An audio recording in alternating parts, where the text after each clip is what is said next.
Notre récit de ce manhwa débute alors que notre protagoniste essaie d'échapper à une créature après avoir subi une grave blessure. Il était sur le point de mourir en tentant de s'enfuir, mais il tombe et ne peut plus avancer à cause de la douleur intense qu'il ressent. Il se demande pourquoi il a une si mauvaise chance. Ensuite, il essaie de se relever et de marcher, mais il trébuche sur une pierre et chute à nouveau. Tout à coup, il entend le bruit d'un monstre s'approchant par derrière. Il tente de se relever pour fuir, mais à cause de sa blessure et de sa peur, il ne peut pas se tenir debout, et s'assoit par terre pleurant et demandant de l'aide.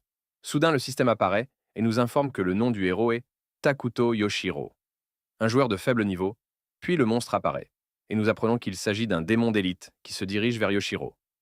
Yoshiro pense: pourquoi suis-je toujours une personne pitoyable? Je suis toujours torturé et rabaissé par les autres. Il crie alors au monstre si me torturer est si amusant: tue-moi vite. Il brandit son épée et dit: je ne me rendrai pas, même si je dois mourir. Il pense même si tout le monde se moque de moi, même si le monde entier m'abandonne. Je ne mourrai pas comme un lâche. Puis il se précipite vers le monstre à toute vitesse, en disant: je n'ai pas d'autre choix que de me battre. Il porte un coup puissant au monstre, mais celui-ci l'esquive facilement, et contre-attaque faisant tomber l'épée, loin de Yoshiro. Yoshiro ressent une douleur intense dans tout son corps, et pense: tout ce que j'ai fait était inutile. Je resterai toujours un échec.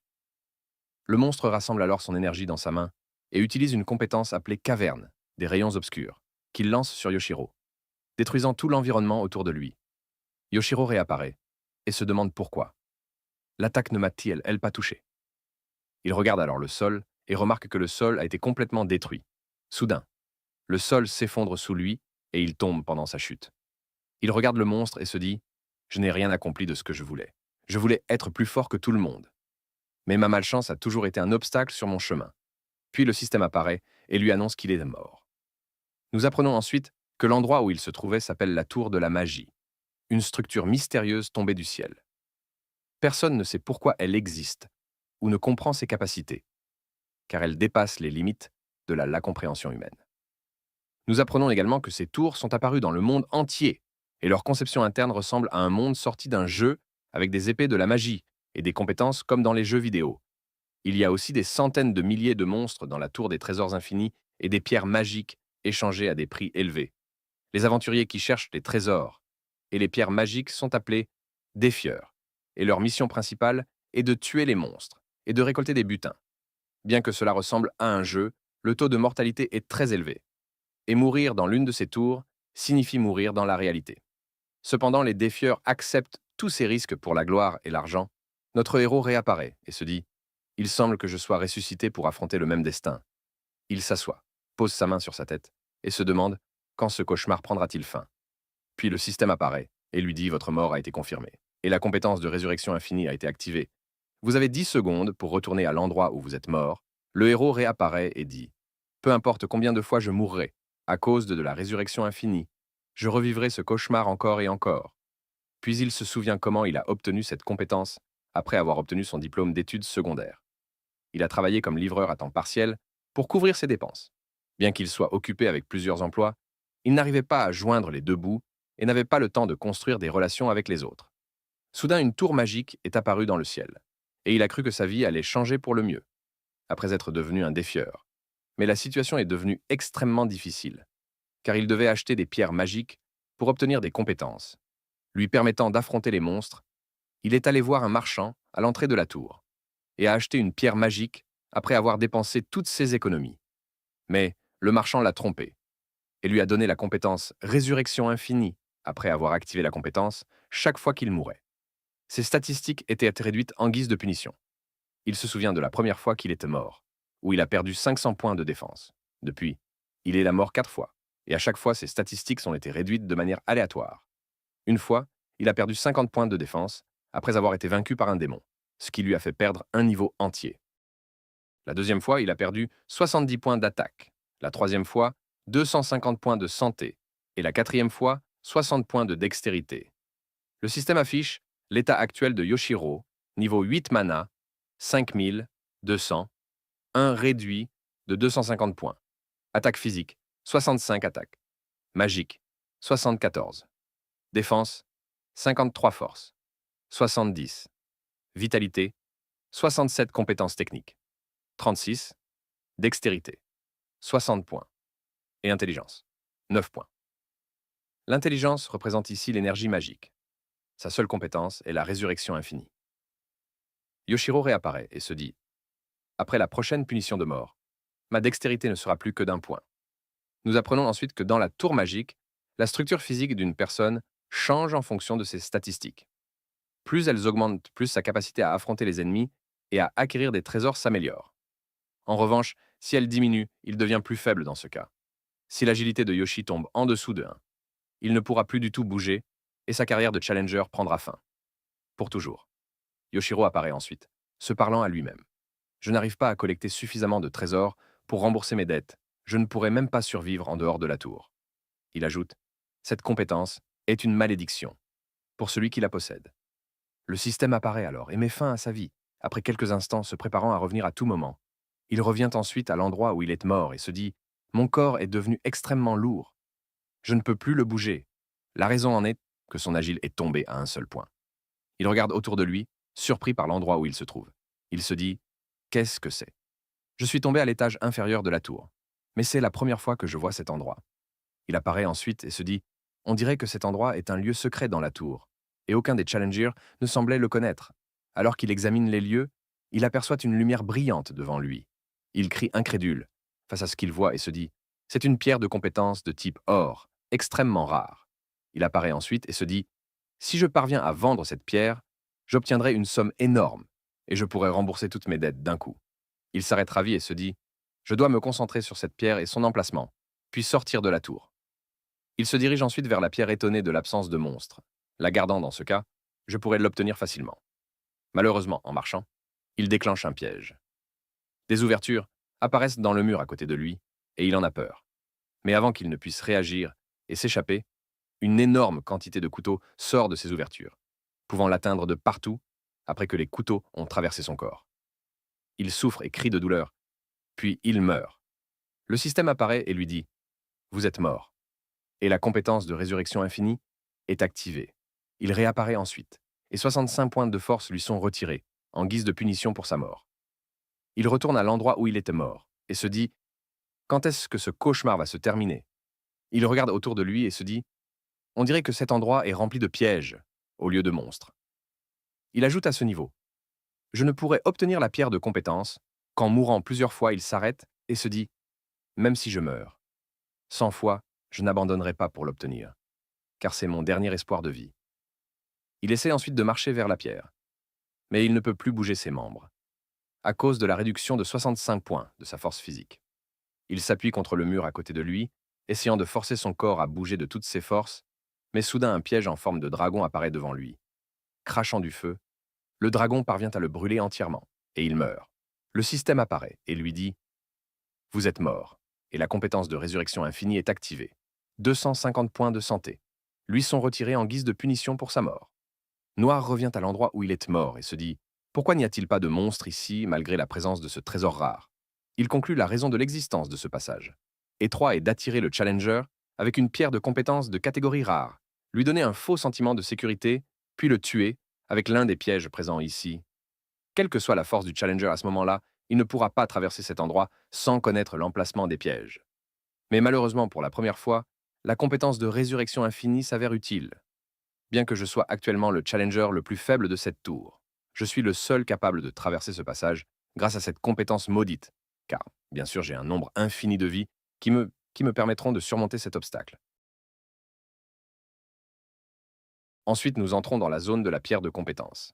À toute vitesse, mais Asuna ne court pas. Il entend un son venant d'en haut, lève les yeux et tombe dans un piège de luxe. Il regarde ensuite autour de lui et meurt. Le système apparaît et lui dit 80 points ont été retirés de votre bouclier, en guise de punition pour votre mort, lorsqu'il meurt une deuxième fois. Le lui annoncer 55 points ont été retirés de votre compétence technique, en guise de punition pour votre mort. Il meurt ensuite plusieurs fois en essayant d'atteindre la pierre de compétence, au point qu'après tant de morts, personne ne peut ressentir son corps. Sa vision devient floue et sa conscience commence à s'estomper. Cependant, il finit par atteindre la pierre de compétence et la saisit, mais il s'évanouit juste après. Le système apparaît et lui demande « Souhaitez-vous utiliser la pierre de compétence ?» Mais Asuna est incapable de répondre. Le système lui dit alors, en l'absence de réponse de l'autre, la pierre de compétence sera utilisée automatiquement, puis dès le système réapparaît, et le félicite pour avoir obtenu la compétence. Réflexion, Asuna reste perplexe face à ce qui s'est passé, et toute la douleur qu'il ressentait dans son corps a soudainement disparu. Il s'assoit par terre et se dit: j'ai l'impression d'être redevenu aussi fort qu'avant, et ma conscience est même meilleure qu'auparavant. Que s'est-il passé? Et pourquoi je ne ressens pas la punition de la mort cette fois? Comme d'habitude, il appelle ensuite le système et lui dit: affiche mon statut. Le système obéit et lui montre son statut. Mais il est choqué lorsqu'il le voit et se dit: comment est-ce possible? Tous les effets négatifs de la compétence ont disparu. D'un coup, son statut s'affiche alors, et nous apprenons que tous les points de statistiques qu'il avait perdus à cause de la compétence honte infinie sont revenus à leur état initial, et que tout son statut est désormais positif. Une nouvelle compétence a été ajoutée à la section des compétences. Réflexion. Asuna commence à se demander ce qui s'est passé, et comment ses statistiques sont revenues à la normale. Le système lui répond: vous avez obtenu une nouvelle compétence. Réflexion, une compétence capable d'inverser tous les effets, qu'ils soient positifs, négatifs ou même anormaux. Asuna rit. Alors elle se dit enfin: j'ai compris tout cela, grâce à cette compétence, car elle a transformé tous les effets négatifs que j'avais reçus de la compétence. Honte infinie, en effet positif jusqu'à présent. Cela signifie que tous les effets négatifs que je subirai après ma prochaine mort se transformeront en effets positifs. Il se demande ensuite: quand ai-je obtenu cette compétence? Il regarde la boîte qui contenait la pierre de compétence rare mais la trouve vide. Il l'a saisie et se dit: quoi? A-t-elle été utilisée sur moi automatiquement? Il pleure ensuite, car la pierre rare qu'il convoitait a disparu. Mais il réalise ensuite que grâce à l'obtention de la compétence réflexion, toutes les punitions qu'il subira à cause de la compétence honte infinie seront inversées et transformées en points positifs, augmentant ainsi ses statistiques. Il comprend alors qu'à partir de maintenant, chaque fois qu'il mourra, il deviendra plus fort. Grâce à cette compétence, il s'enthousiasme et se dit: avec cette nouvelle puissance, je pourrai désormais devenir l'un des plus forts challengers. Il lève la main et se dit enfin: je pourrai obtenir la renommée et le pouvoir dont je rêve depuis si longtemps. Il regarde ensuite le passage d'où il est venu et se décourage, se disant: je dois traverser ce passage à nouveau pour pouvoir changer de tour et rentrer chez moi. Mais le problème, c'est que les pièges se réactiveront et commenceront à m'attaquer dès que je le traverserai. Et puis il apparaît et dit: on dirait que je vis le même cauchemar que tout à l'heure. Encore une fois, puis il crie et ajoute: même si mon humiliation devait durer éternellement, dans tous les cas, la mort est douloureuse à en devenir fou. Et si je devais mourir plusieurs fois encore, je deviendrais certainement fou. À ce moment-là. Ensuite, il pose sa main sur son épaule et ressent toutes les douleurs de la mort qu'il a subies auparavant. Mais il réalise que sa situation actuelle est bien pire qu'avant. Il se souvient de la compétence de réflexion et se dit: je pourrais certainement surmonter les pièges si je les affronte directement. Il réapparaît hésitant à traverser, mais finit par prendre sa décision et commence à se déplacer rapidement, alors que ses statistiques augmentent. Il ressent une poussée de folie et marche sur l'un des pièges. Soudain, des centaines de flèches apparaissent devant lui, se dirigeant vers lui. Mais avant qu'elles ne l'atteignent, il parvient à les éviter, en sautant plusieurs fois à une vitesse incroyable. Ensuite, il apparaît incrédule d'avoir pu les voir et les éviter si facilement. Sa confiance en lui revient et il dit: je suis capable de les voir. Donc, je ne m'inquiéterai pas de l'endroit où elles apparaissent. Puis, il se précipite à toute vitesse et parvient à franchir les pièges devant lui sans difficulté. Alors qu'il se précipite, le piège du dragon apparaît devant lui. Il voit la statue sur le point de lui lancer une boule de feu, mais il crie et dit: dans mes rêves, cette fois-ci! Il active le système et sort son arme. Avant que la statue ne lance le feu, il parvient à la détruire et continue son chemin. Alors qu'il marche, il déclenche le piège des couteaux. Des centaines de lames se dirigent vers lui. Mais il les repousse avec son arme à une vitesse incroyable. Ensuite, il se dit: heureusement que j'ai pu traverser cette fois-ci sans mourir. Je suis sûr de ma force. Je pourrais devenir l'un des challengers les plus puissants. Il se souvient de la compétence de réflexion, qui annule l'effet négatif de la résurrection infinie et le rend capable de vaincre tout le monde. Puis il apparaît et dit: ce n'est qu'une question de temps avant que je connaisse tous les challengers les plus puissants des tours magiques. Il regarde l'endroit d'où il est tombé et dit: c'est très haut. Si mes statistiques étaient comme avant, j'aurais perdu tout espoir de monter plus haut. Mais puisque mes stats sont meilleures qu'avant, monter sera très facile. Il saute plusieurs fois à une vitesse incroyable et apparaît hors du trou, volant dans les airs. Alors qu'il vole, il voit le monstre qui l'attend devant le trou d'où il est tombé. Il s'excuse. Désolé de t'avoir fait attendre si longtemps. Puis il atterrit. Je suis prêt à te combattre maintenant.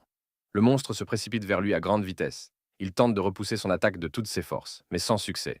Il finit par repousser le monstre, loin en arrière. Ce dernier le regarde, incrédule.